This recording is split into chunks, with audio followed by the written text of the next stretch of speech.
देवी और सज्जनों में हूं पंडित गोविंद शास्त्री ज्योतिषाचार्य, जन्म कुंडली विशेषज्ञ, भोपाल मध्य प्रदेश से। और आप देख रहे हैं मेरे चैनल एस्ट्रो गोविंद शास्त्री भोपाल के लिए। अगर आपने अभी तक मेरे चैनल को सब्सक्राइब नहीं किया है तो यथाशीघ्र सब्सक्राइब करें, लाइक कमेंट शेयर ज़रूर करें। आज मैं बताने जा रहा हूं कि भगवान श्री गणेश की आराधना के साथ, भगवान श्री गणेश का पूजन के साथ साथ आपको लक्ष्मी जी का भी पूजन करना है। और अगर आप ऐसा करते हैं जैसा कि मैं विधान बता रहा हूं, तो निश्चित तौर से मैं कह सकता हूं आप धन धान्य से परिपूर्ण हो जाएंगे। बेरोजगारों की नौकरी लगेगी, संतानहीनों को संतान की प्राप्ति होगी, जो अविवाहित हैं वो विवाहित हो जाएंगे, जो रोगी हैं वो निरोगी हो जाएंगे, घर में चार पैसे बचने लगेंगे, व्यापार अच्छा चलने लगेगा, नौकरी में अगर हैं तो पदोन्नति होगी। करना क्या है, भगवान श्री गणेश की स्थापना आपने अपने घर में की होगी या अपनी कॉलोनी में बहुत सुंदर झांकी लगाई होगी आप लोगों ने। पंडित जी को जरूर आप अधिकृत करें। पंडित जी आकर के विधि विधान से पूजन कराएंगे। अगर पंडित जी को बुलाया है तो बताने की आवश्यकता नहीं, वो स्वयं इतने ज्ञानी होते हैं, सब करते हैं। और अगर आप स्वयं करना है तो भगवान श्री गणेश की पूजन में विशेष ध्यान देने वाली बात यह है कि सूर्योदय के पहले पहले भगवान श्री गणेश जहां विराजित हैं, आपके घर के मंदिर में हो या कॉलोनी में हो, सूर्योदय के पहले उनके पट खुल जाएं। और जब पट खोलने जाओ तो स्नान करके जाना। पट जब खोलें तो उसके पहले शंख बजाना है, घंटी बजाना है, और भगवान को उठाना है आपको। उत्तिष्ठ गजानन, है ना। इस प्रकार से गजाननम भूतगणादिसेवितम कपितजम्बू फलचारु भक्षणम उमा सुतम शोक विनाशकारकम नमामि विघ्नेश्वर पाद पंकजम। हे सिद्धि विनायक, हे गणपति देवता, हे गौरी पुत्र, आप जागो, जगत के कल्याण के लिए जागो प्रभु, ऐसा बोलना है। और फिर सुंदर सुखद आसन लगाइए वहां पे। रात को तो आपने सफाई वहां कर ही दी होगी और सुबह भी अच्छे से सफाई करें। अब भगवान श्री गणेश का पूजन प्रारंभ करने के पहले प्रतिदिन का संकल्प, दीपक का पूजन, घंटी का पूजन, शंख का पूजन, पृथ्वी का पूजन, कलश का पूजन, जलपात्र का पूजन करना है।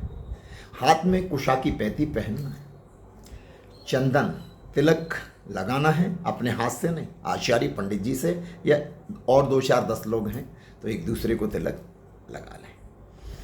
विधिवत पहले मंगलाचरण होगा और मंगलाचरण के साथ साथ स्वस्ति वाचन होगा, मंत्र सूक्त का पाठ करें और इसके बाद फिर संकल्प करें प्रतिदिन के पूजन का। और जितने अगर पूरी समिति वाले हैं तो सारे समिति वालों को संकल्प लेना चाहिए।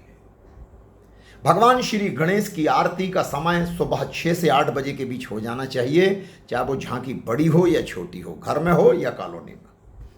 इससे ऊपर अगर आप 8 बजे, 10 बजे, 11 बजे करते हैं तो पूजन नहीं लगती और कोई फल भी नहीं मिलता। आप लाखों रुपए भले ही बर्बाद कर दो, कोई मतलब नहीं।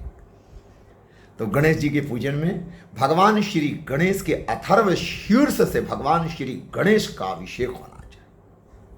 और दूर्वा अंकुर, पंचामृत में दूध दही घी शहद शक्कर हो, और पंचामृत से भगवान श्री गणेश की एक छोटी सी प्रतिमा बड़ी प्रतिमा के सामने रखें और उस प्रतिमा का प्रतिदिन अभिषेक कराएं। और उस प्रतिमा के सामने भी आप अपने गणेश पीतल के या चांदी के हैं, उनका आपको अभिषेक करना है अथर्व शीर्ष से। अभिषेक के बाद भगवान का षोडशोपचार पूजन गणेश जी का करना है। और गणेश जी के पूजन के बाद आपको लक्ष्मी जी का पूजन करना है और श्री सूक्त के द्वारा लक्ष्मी जी का अभिषेक भी करना है।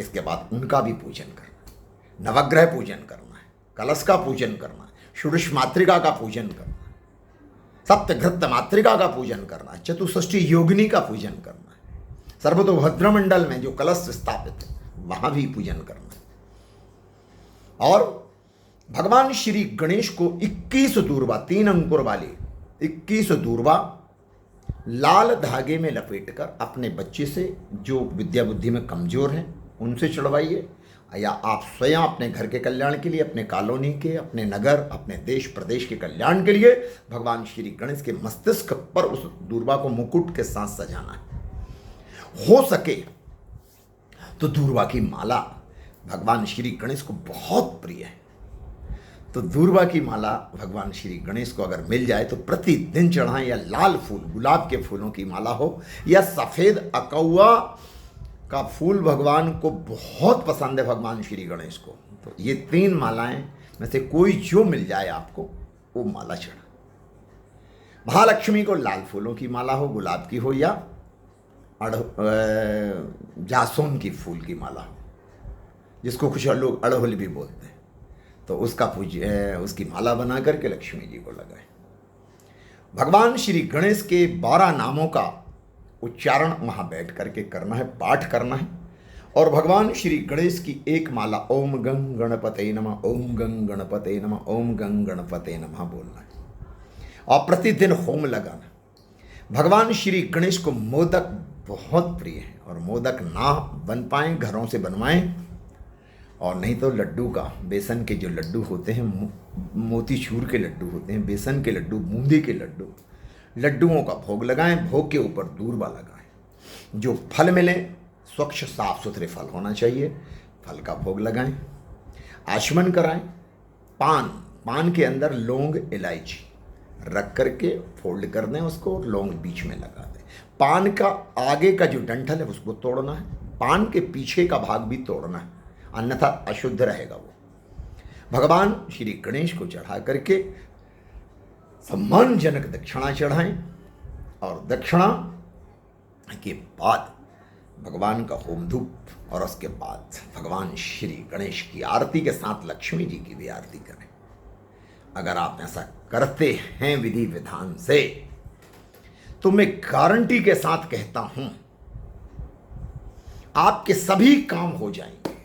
अविवाहितों के विवाह संस्कार हो जाएंगे, संतानहीनों को संतान की प्राप्ति, घर में जो ग्रह कलह चल रहा है वो बात सब दूर हो जाएगा। न्यायालय में, कोर्ट कचहरी में कोई केस चल रहा है उसमें विजय की प्राप्ति हो जाएगी। सांसारिक सभी सुख मिलेंगे। भगवान श्री गणेश को प्रसन्न करने से आपके सभी काम सफल हो जाते हैं। तो अगर गणेश महोत्सव अभी आप चल रहा है, तो गणेश महोत्सव के दौरान आपको भगवान का विधिवत पूजन करना है। अगर ऐसा करते हैं समिति के सभी लोग तो बहुत अच्छी बात है। और घर में बिठा रखा है तो घर में गृहिणियों को और बच्चों को भी ये काम करना है। बच्चे, स्कूल वाले बच्चे सुबह भगवान श्री गणेश को प्रणाम करके 21 दूर्वा चढ़ा करके स्नान कर लें। पहले भगवान श्री स्कूल जाने के पहले 21 दूर्वा बच्चे के हाथ से चढ़वा दें, भगवान श्री गणेश को प्रणाम करवाएं और बच्चे को स्कूल भेज दें। आपका बच्चा श्रेष्ठ विद्या बुद्धि वाला निकलेगा, श्रेष्ठ अंकों से उत्तीर्ण होगा। भगवान की गणेश की कृपा बरस जाएगी आपके ऊपर, आपके परिवार के ऊपर। करके देखो, फिर विश्वास होगा कि गोविंद शास्त्री ने जो बोला था वो 100% सच बोला था। लाखों लोगों की जिंदगी बन गई जिसको मैंने उपाय बताए। जो बेरोजगार थे उनकी नौकरियां लग गई, जो संतानहीन थे उनके यहां संतान हो गई, जो दुखी थे, दरिद्री थे, वो धनवान हो गए। जिनके व्यापार नहीं चलते थे आज व्यापार चलने लगे। तो जन्म पत्रिका दिखाने के लिए आप मुझसे सीधा संपर्क करें। आपकी जन्म पत्रिका देखकर मैं बताऊंगा आपको किस देवी देवता का पूजन करना है, कौन सा ग्रह आपको परेशान कर रहा है और उसका निराकरण क्या है, उसका उपाय क्या है। तो आज के लिए इतना ही। आपने मेरे चैनल को अगर अभी भी सब्सक्राइब नहीं किया है तो यथाशीघ्र सब्सक्राइब करें, लाइक कमेंट शेयर जरूर करें। जय श्री कृष्णा, जय श्री गणेश।